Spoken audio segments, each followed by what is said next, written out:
नमस्कार दोस्तों, आज हम बात करेंगे dark reality of study abroad system.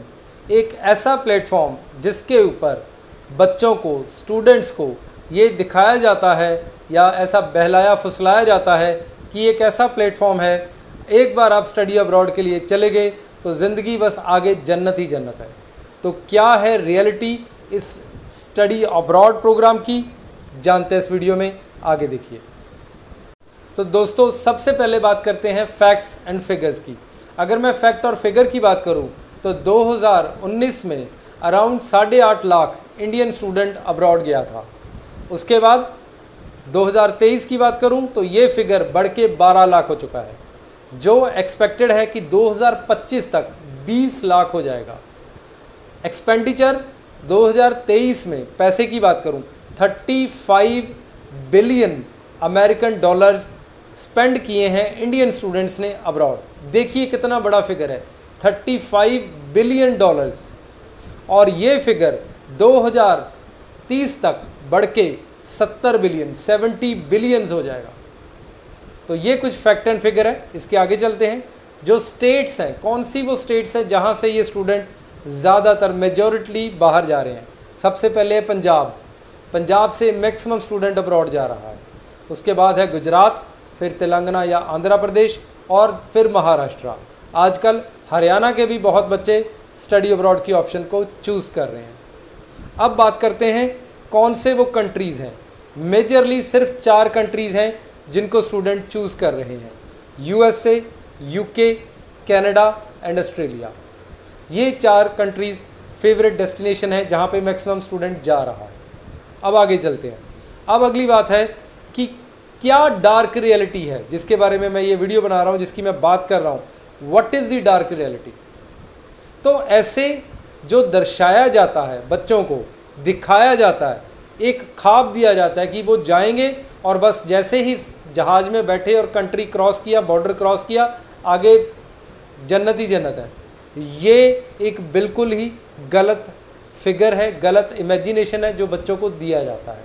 In fact मैं इसके बिल्कुल उल्टा कहूँगा कि जैसे ही बॉर्डर क्रॉस करेंगे, जैसे ही बच्चे बाहर जाएंगे, उनकी असली स्ट्रगल वहाँ से शुरू होगी।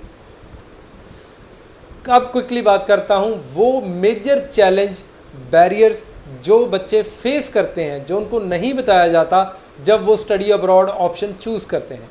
सबसे पहला ऑप्शन है लैंग्वेज बैरियर। अब आप में से वीडियो देखने वाले बहुत सारे बच्चे या लोग बोलेंगे कि we are completely comfortable with English, हमें इंग्लिश में कोई प्रॉब्लम नहीं है, हमने आइलेट्स भी क्लियर किया, हमने टॉफल भी किया, तो हमें अंग्रेजी भाषा की कोई दिक्कत नहीं है। राइट? रॉन्ग। सबसे बड़ी दिक्कत है कि जो इंडियन या हमारा एशियन एक्सेंट है, the way we talk in English is entirely different, बिल्कुल अलग है जैसे वो बोलते हैं।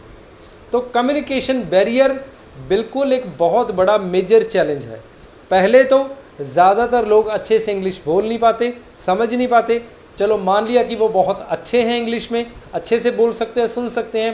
प्रॉब्लम है कि द वे इंग्लिश लोग, या अमेरिकन या ऑस्ट्रेलियन, जिस एक्सेंट में वो बोलते हैं उस एक्सेंट में हम कभी नहीं बोल सकते, अनलेस बिल्कुल ही एक छोटी उम्र में बच्चा बाहर गया हो। तो ये जो लैंग्वेज का डिफरेंस है, ये आगे जाके, मतलब जो एक्सेंट का डिफरेंस है, ये आगे जाके बहुत सारी प्रॉब्लम्स क्रिएट करता है। सबसे पहली तो जो है वो यही है कि एक अच्छी जॉब नहीं मिल पाती, बिकॉज एक इंग्लिश फॉरेन एक्सेंट में बोलने वाली कौम, जनता को सर्व करने के लिए आपको फॉरेन एक्सेंट बोलना आना चाहिए, उसकी प्रैक्टिस आनी चाहिए। मैं एक सिंपल सेंटेंस में एग्जांपल दे देता हूँ कि जैसे अगर इंडियन लोग बोलते हैं इंग्लिश तो उनका तरीका कुछ ऐसा होगा: was Daljeet here last night in the party. और यही चीज़ को अगर कोई अमेरिकन या ऑस्ट्रेलियन या इंग्लिश एक्सेंट में बोलेगा, उनका बोलने का ढंग है, oh was Daljeet here last night in the party. अब ये देखिए कि बिल्कुल डिफरेंट है। राइट? तो ये चीज़ एक पहला थ्रेट क्रिएट करती है, खास करके उन लोगों के लिए जो इंग्लिश में कंफर्टेबल नहीं है। ये पहला चैलेंज है। इसके बाद अगला चैलेंज, कभी भी फॉरेन कंट्री की गवर्नमेंट्स, एजेंसीज कंफर्टेबल नहीं है कि इंडियन या अदर लोग आके उनकी अच्छी जॉब्स लें। वो हमेशा ये चाहते हैं कि लेबर जॉब्स या लो लाइंग जॉब्स जो उनके लोग नहीं करना चाहते, जिनको वो लो कैटेगरी समझते हैं, सिर्फ वो ऑफ़र किया जाए। मतलब इसको आप रेसिज्म कह लीजिए, डिफरेंस कह लीजिए, मतलब अच्छी जॉब्स ऑफ़र होना इंडियन लोगों के लिए या एशियन लोगों के लिए बहुत डिफ़िकल्ट है, अनलेस आप बहुत ही हाईली स्किल्ड हैं। ये दूसरा मेजर चैलेंज है जी, जो बच्चे वहाँ जाते हैं और फेस करते हैं। तीसरा, महंगाई और जो इन्फ्लेशन है वो इतनी बढ़ती जा रही है फॉरेन कंट्रीज़ में भी, कि एक जो वो लोग हैं जो born and bought up in countries में, उनका भी सर्वाइवल मुश्किल है, और एक जो इमिग्रेंट हो गया, जो माइग्रेंट हो गया, जो एक मुल्क से उठ के दूसरे मुल्क में पहुंच गया, उसका सर्वाइवल नेक्स्ट टू इम्पॉसिबल है।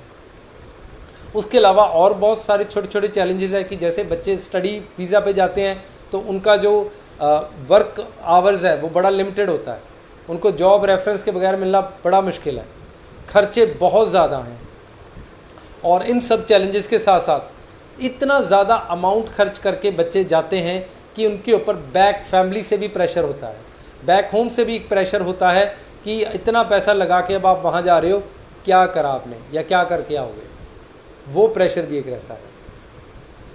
तो ये तो मैंने बात करी उन चैलेंजेस की जो स्टडी अब्रॉड सिस्टम आपके ऊपर पोज करता है, थ्रेट पोज करता है। ढेरों लाखों रुपया लगा के इन्वेस्ट करके जा रहे हैं एक ऐसी जगह में जहाँ पे शायद कोई नेटवर्क नहीं है, उसकी भाषा भी मुझे अच्छे से नहीं आती, उसका सिस्टम भी मुझे नहीं पता उस कंट्री का, और अब मैं ना सिर्फ वो जो पैसा मैंने इन्वेस्ट किया मैं वो भी वापस चाहता हूँ, प्लस मैं अपनी ज़िंदगी वहाँ पे बनाना चाहता हूँ। ये सारी चीज़ें अगर आप देखेंगे तो शायद ही कोई 100 में एक होगा जो इस सारी स्ट्रगल से ऊपर निकल पाएगा। बाकी 99 लोग, 100 में से 99 लोग सिर्फ लेबर जॉब्स या जो रोज़मर्रा की बड़ी ही हम्बल जॉब्स हैं, सिंपल जॉब्स हैं, उनमें फंस के रह जाते हैं और उनकी सारी की सारी ज़िंदगी लेबर मजदूरी में ही निकल जाती है। हालांकि ये डार्क रियलिटी बहुत सारी फिल्मों जैसे डंकी की मैं बात करूं बड़े अच्छे से दिखाया गया है कि बैक होम जो फ़ोटोज़ भेजते हैं उसमें वो BMWs और बड़ी बड़ी कोठियाँ गाड़ियाँ दिखाते हैं, और जो रियलिटी होती है वहाँ पे वो झाड़ू पोछा या लेबर या भीख मांगने का या बिल्कुल सिंपल काम कर रहे होते हैं। अब इस वीडियो को कंक्लूड करते हैं कि अब किया क्या जा सकता है, अगर ये सच है तो इसके लिए क्या कर सकते हैं। तो कुछ अल्टीमेट कंक्लूजन्स में लेके आए जी। सबसे पहला पॉइंट, अगर तो आप ऐसे इंसान हैं, ऐसे बच्चे हैं जिसके लिए पैसा कोई कंसर्न ही नहीं है कि मतलब बहुत पैसा है मेरे पास, पैसा अगर ख़राब भी हो गया 50 लाख 1 करोड़ कोई फ़र्क नहीं पड़ता, फिर आपके लिए डेफिनेटली ऐसा जी, निकल जाओ study abroad, go for it. दूसरा, आपका कोई सिस्टम है वहाँ पे ऑलरेडी, मतलब आपका कोई भाई, कोई बहन, कोई कज़न, कोई अंकल जिसका ऑलरेडी एक सेटअप बिजनेस है और उस बिज़नेस को आपने जाके संभालना है, मतलब एक ऑलरेडी प्लेटफॉर्म आपके लिए तैयार है, फिर भी आप ऑप्ट कर सकते हैं, फिर भी डेफिनेटली ऐसा है। तीसरा और लास्ट, अगर आप किसी पर्टिकुलर फील्ड में हाईली स्किल्ड है और आपको पता है, आप एक विजन के साथ जा रहे हैं कि मैं वहाँ जाऊँगा और मैंने ये करना है क्योंकि मैं इस चीज़ में बहुत अच्छा हूँ और मेरा मुकाबला इस फील्ड में दुनिया का कोई बंदा नहीं कर सकता, फिर भी आप इसको ग्रीन टिक मानिए, जा सकते हैं आप। पर अगर कोई विजन नहीं है, अगर कोई सेटअप नहीं है, कोई प्लेटफॉर्म, कोई नोन नहीं है और ढेरों पैसा बैक होम नहीं है, तो फिर ये मानिए कि आप बहुत बड़ा रिस्क उठाने जा रहे हैं। अब रिस्क कैलकुलेटिव उठाइए तो कोई दिक्कत नहीं है, बगैर कैलकुलेशंस के रिस्क उठाएंगे तो शायद ये खामियाजा ना खूब सारा पैसा, जबकि ज़िंदगी के जो मोस्ट इम्पॉर्टेंट ईयर्स हैं उनको कुर्बान करके देना पड़ेगा। तो क्या कर सकते हैं आप? स्टेप 1 में पहले उस वहाँ के सिस्टम को जानिए। Social platform, Facebook, YouTube, LinkedIn, Instagram, इनके ज़रिए उन लोगों से कंटेक्ट में आइए जो लोग ऑलरेडी वहाँ पे उसी लाइन में हैं, उसी रास्ते में आपसे कुछ साल आगे हैं, कोई 4 साल आगे, कोई 5 साल आगे, उनसे मिलिए, उनसे बात करिए, वो आपको गाइड करेंगे। फिर वो स्किल्स लीजिए जो आप वहाँ पे जाके जिसका काम कर सकते हैं। और थर्ड एंड मोस्ट इम्पॉर्टेंट वो है कि एक बैलेंस्ड तरीके से चलिए, मतलब कि जो कुछ है सब कुछ रिस्क पे रख के, जुए पे रख के बाहर चले गए और फिर सब कुछ गवा लिया तो फिर सारी ज़िंदगी सर नहीं उठा पाएंगे, लोन्स के, कर्जे के बोझ के तले दब के रह जाएंगे।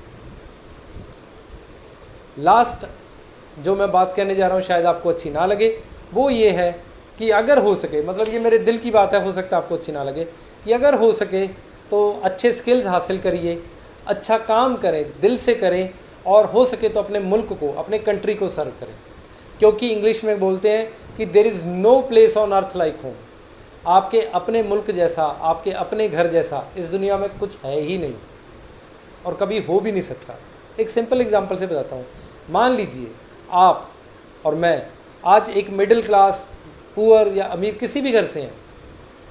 अब वो जो हमारा घर है, जिसमें हम पैदा हुए हैं, जिसमें हम पले बड़े हैं, हमें उससे बाहर निकाल के चाहे सोने के महल में भी रख दीजिए, क्या हम खुश होंगे?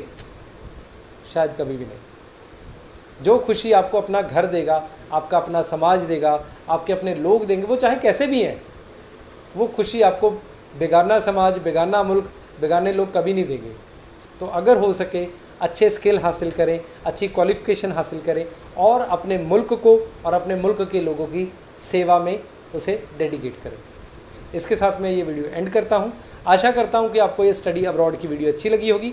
अगर आपके कोई विचार या प्रतिक्रिया है इनको लेके, मेरे विचारों को लेके, तो प्लीज़ आप कमेंट बॉक्स में ज़रूर लिखिए। मुझे आपके जवाब लिखने में बहुत खुशी होगी। वीडियो देखने के लिए बहुत बहुत शुक्रिया। Thank you, thanks and bye.